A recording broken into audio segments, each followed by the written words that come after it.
Alrighty, this is gear in my pack. This is not counting, excluding shelter system, which is a hammock and tarp and top and bottom quilts, but that's a whole separate video. And this also is excluding clothes.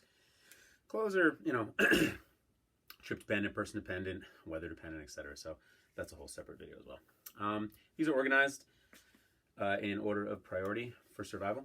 So 1, 2, 3, and 4. Fire and water, food, health, and navigation.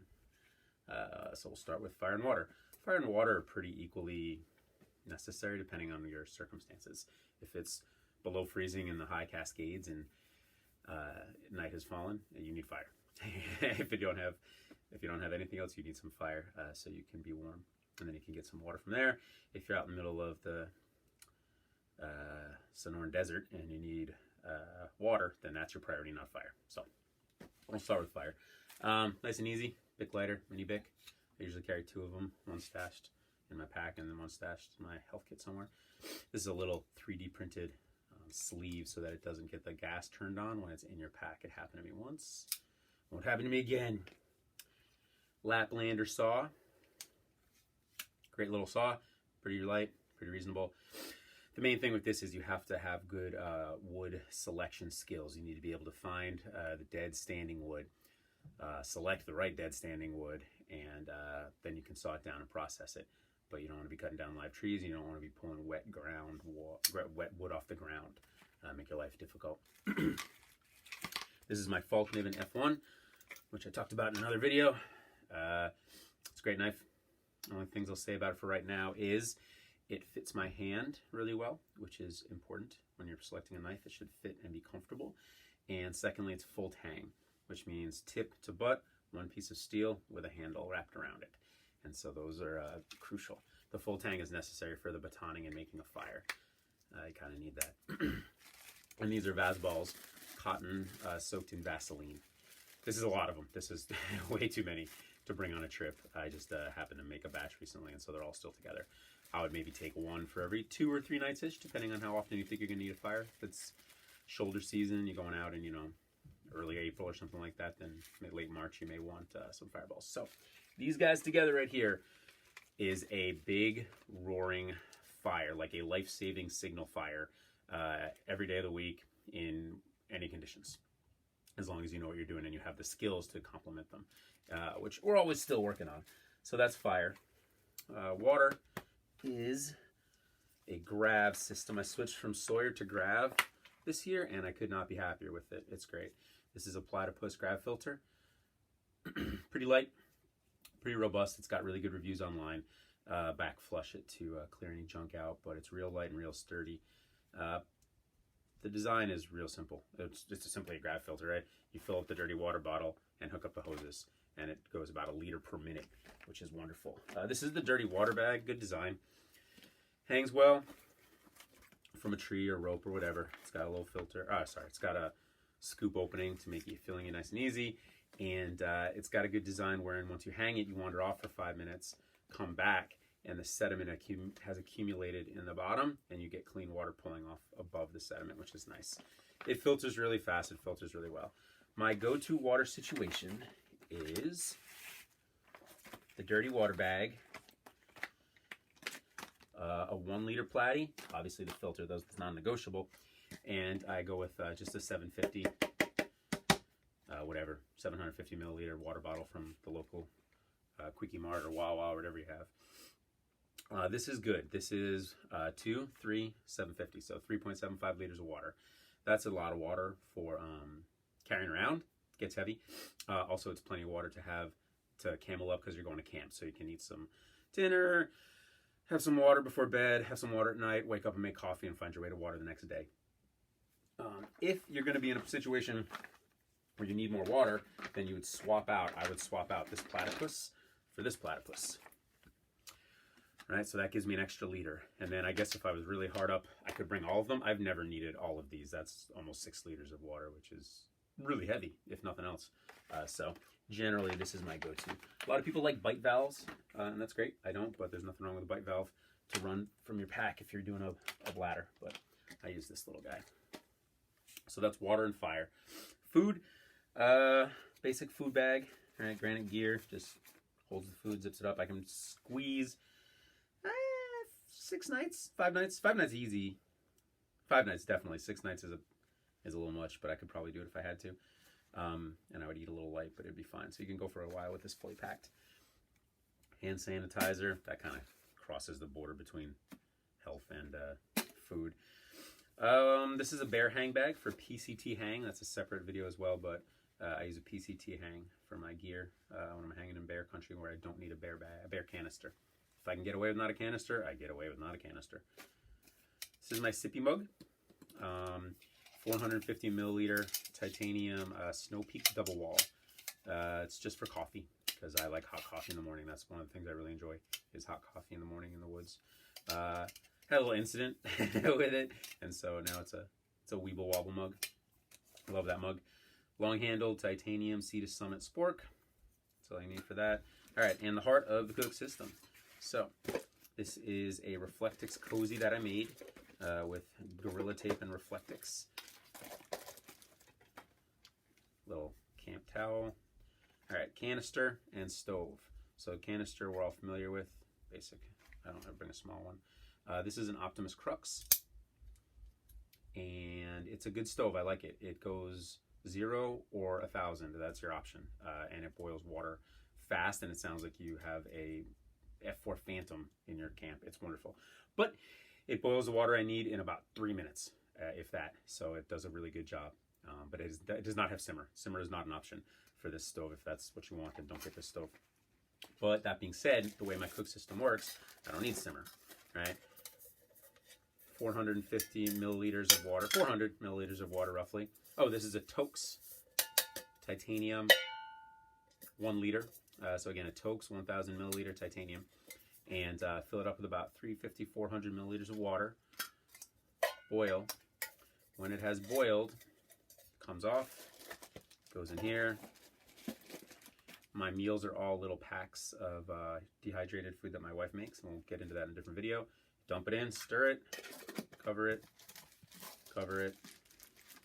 oops, and set your timer for whatever, 12, 15 minutes. Stir it once, and you can spend that time doing everything else around camp and getting set for mealtime. But that is my go-to system for cooking. It's real easy. You never have to simmer. You're only boiling, so the jet engine stove is perfect for that. That's what it does well, so that's what we do with it. Okay, that's cook system. Health is pretty straightforward. I think most people have the same kind of stuff. This is a cat hole trowel with some duct tape around the edge for repairs if I need it. Toothpaste, toothbrush, that kind of stuff. I use tooth powder because I like it a little lighter. Medkit. Medkit's got to have a baby Swiss Army knife, I feel, because you want these scissors. These scissors are pretty crucial when you're cutting leukotape or whatever for your boo-boos. Little bag for them. So inside the medkit, regular meds, right? Aspirin, acetaminophen, ibuprofen, Benadryl. I think that's most of the pills. There's so then ointments. I got antibacterial ointment, cortisone, chapstick, and Boudreaux's butt paste for chafing, and then some Steri-strips to hold stuff together, a little needle and thread in case I need to fix something. I don't know, I've never used that. Maybe I'll throw it away. And an extra cap. I always have an extra water bottle cap because that's kind of necessary. That's about it.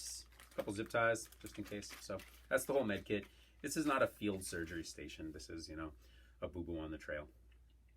And, blisters and stuff like that, normal stuff to be able to move on with your life while hiking and stay relatively comfortable. Navigation. So this is a map. The reason navigation is last, let me make question that. Just from an emergency perspective, if you've filed your paperwork correctly and people know where you're supposed to be, when you're supposed to be there, and your route, then if you don't show up, they'll come looking for you. That's the point of filing your trip plan with someone responsible and keeping regular check-ins. So that's just responsible backcountry etiquette and safety, really, more than etiquette. It's how it's done. So I have the map and I have compass, and I'll go over that in a second, but that's after you are healthy and safe and capable of being rescued. Then, if you need to get to a high point to make your rescue better or easier, okay, fine. If you're near a road, you need to get to it, fine. But that comes last, really, after the other ones. It's not that it's not important, but order of operations, right? Let's see. Oh, also contact solution, I guess, is in here because I wear contacts and glasses. So really, my most important navigational tool on the trail is a Suunto Ambit 3 Peak. This is a great watch. It does GPS logging, it does compass, it does waypoints. You can keep track of where you've been, where you're going. It'll drop breadcrumbs if you want to find your way back. It'll do all kinds of stuff like that. And it also keeps all my data as I travel for a couple days, so I can check it all out later and see where I did, what I did and where I went. I used to carry a compass. I don't really carry one anymore because this thing's never ever let me down. So, interests of cutting weight and space. That's what I do now. You can put waypoints in and follow them, which is pretty nice. I've done that in pitch black at 11:30 on a black lake with no artificial lights. Paddling by starlight, aiming for a camp for 90 minutes in the pitch black night, and following my watch, and my watch beeped, and I've shown the headlight around, and sure enough, we were at camp. It saved me. But it's a good piece of equipment, does the job well, and a Sharpie in case you need to mark your map up. Again, that's kind of just personal preference, that one. Last is luxury items, probably the best luxury item I'm sitting on right now. This is an A-Lite Mayfly chair, about 2 pounds. I love it. I carry it with me everywhere because I'm an old man and I like to sit and have my coffee. But yeah, so the way I'm sitting, this is how I cook, right? Maybe I got my feet tucked under me, whatever. You can sit like that. You can lean back. It's real comfortable, but this is how I generally am in camp. So it lifts me up a little bit, gives me some support, and I can cook and do whatever I need. So I really like the chair. I always carry that chair. I mean, if I'm going in the woods for 2 hours with my family to go for a hike, I bring the chair in case I want to sit. Cables and electricity, right? So 10,000 milliamp hour water. It says waterproof, but I'd say it's probably more water resistant. It's got an emergency light. I've never used it. But yeah, 10,000 milliamp hours gets you through what you need to get through with cables. My last luxury item is my camera. This is an Olympus Tough TG2, I think. Can't remember, TG1 or TG2. It's really good. Again, waterproof, shockproof.